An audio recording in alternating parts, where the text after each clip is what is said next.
ലക്ഷക്കണക്കിന് ആളുകൾക്ക് ലൈസൻസ് എടുത്തു കൊടുക്കുന്നതിന് സഹായിച്ച MIT ഇനി 8ന്റെ പണിയെടുക്കാനുണ്ടാവില്ല.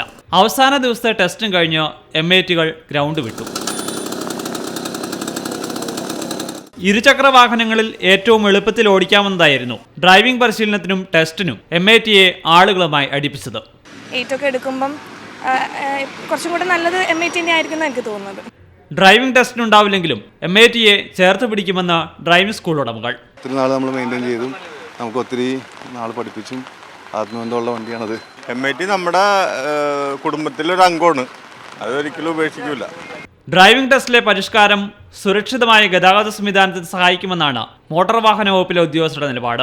അപ്പോൾ ഒരു തലമുറ മാറ്റമാണ് നടക്കുന്നത്. അത് സുരക്ഷിതമായിട്ടുള്ള ഒരു റോഡ് സംസ്കാരത്തിന് വളരെ ഉപകരിക്കുന്ന രീതിയിലുള്ള ഒരു മാറ്റമാണ്. ഒരു MIT യുഗം ഇവിടെ അവസാനിക്കുകയാണ്. ഇതൊക്കെ റോഡ് സുരക്ഷയ്ക്ക് വേണ്ടിയിട്ട് ഇതൊരു മുതൽക്കൂട്ടാകുമെന്ന് പ്രത്യാശിക്കുന്നു. മീഡിയ 1 കൊച്ചി.